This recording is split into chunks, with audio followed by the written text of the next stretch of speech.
center. What do you think about that? You guys choose the sign. Hold it. We want another race. Oh, they want another race for your John? Yes, Asian. And so welcome. Yes. Wow, look at that. And as you can see, we have our golden pigeons. Meaning they will try to return to its nest and eat. Our royal monster rocket kites, our chickens, and our golden pigeons.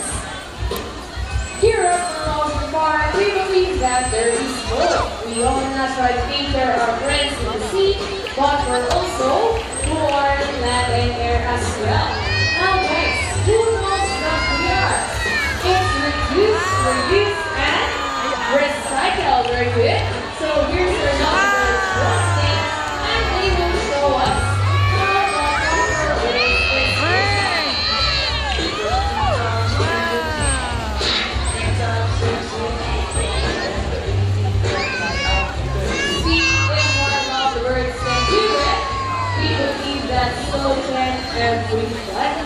Ladies and gentlemen, we all hope we enjoy our show.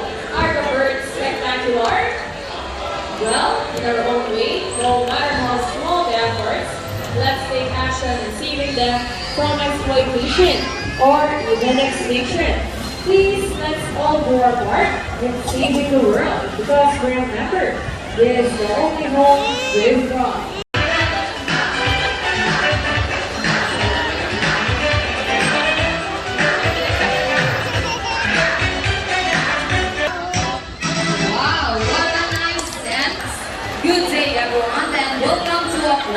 By the way, my name is Nina, and I'd like to today by Sila and friends, together with the trainers one of the time. On your left side is the eldest female South American sea lions that we have here. And according to her trainer, she is the smartest. Wow, confident. Her name is Yenny. Together trainer Jelly, say hi. While on the other side is the youngest female South American sea lions that we have here. And according to our trainer, she is the cutest. Don't be shy, girl. Her name is Ira. Together trainer JB, say hello. Now guys, let's continue. Do you have any idea whether it could fin or feather for marine mammals? Any idea? Do they have feathers? Well, let's ask them. Hey ladies, do you have feathers? The answer is no. It's actually because of their front flippers, which are shaped like a bird's wing. See those?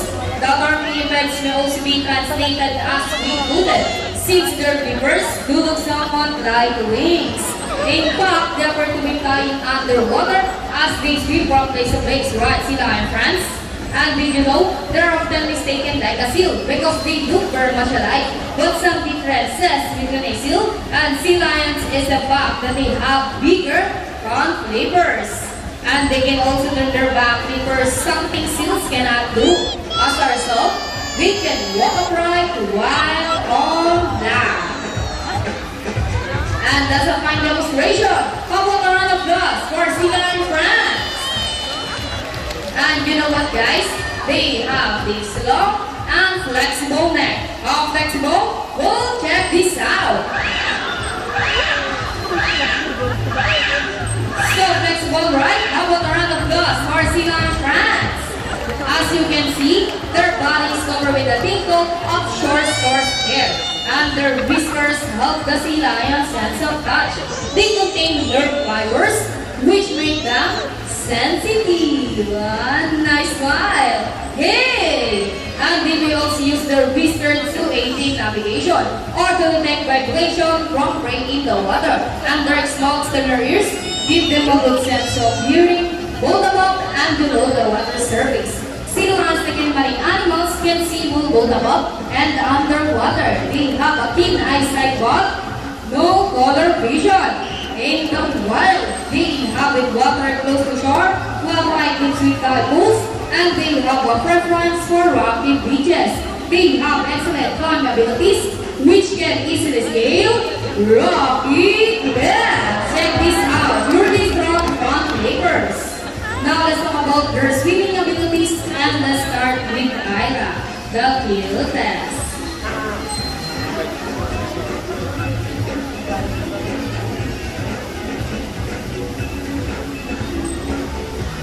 Sea lions can generally cruise at around 11 miles per hour using the rowing movements of their front flippers, while their back flippers are stretched out behind their bodies, functioning as rudder for steering. And that is the normal swim.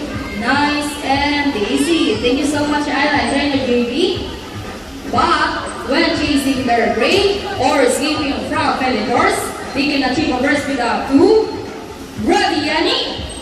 1.5 miles per hour. And that is so fast.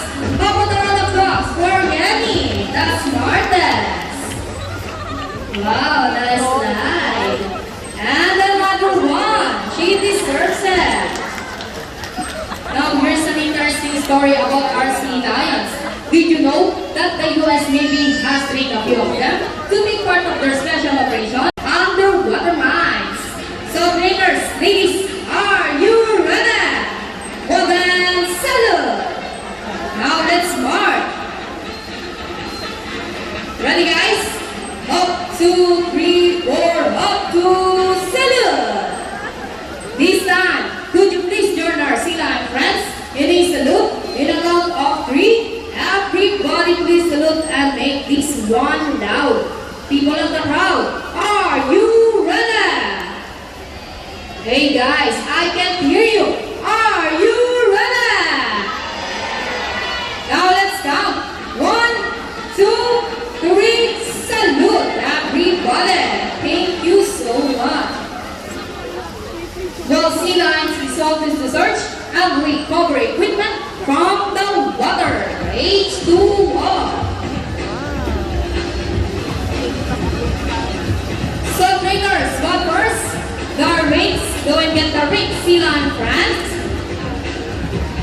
And they got it. Round of applause for our sea lion friends. Great job, ladies. And another one. They asking for it. So trainers, what next? The ball? How do you think they get the balls? It's a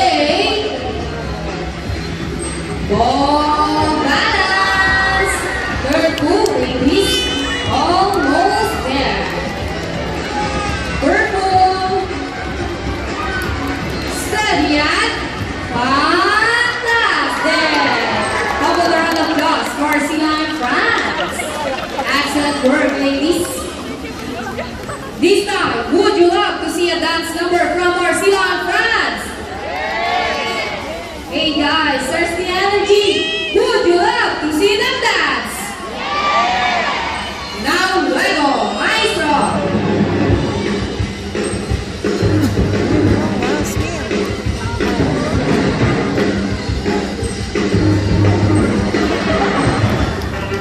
Let's move it!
Lions, Yenny, and Ira. And we also hope that even after you leave, you will take the experience with you wherever you go. And remember that what we do here on land greatly affects our friends in the sea. Sea lions, secondary mammals cannot survive in a threshold environments.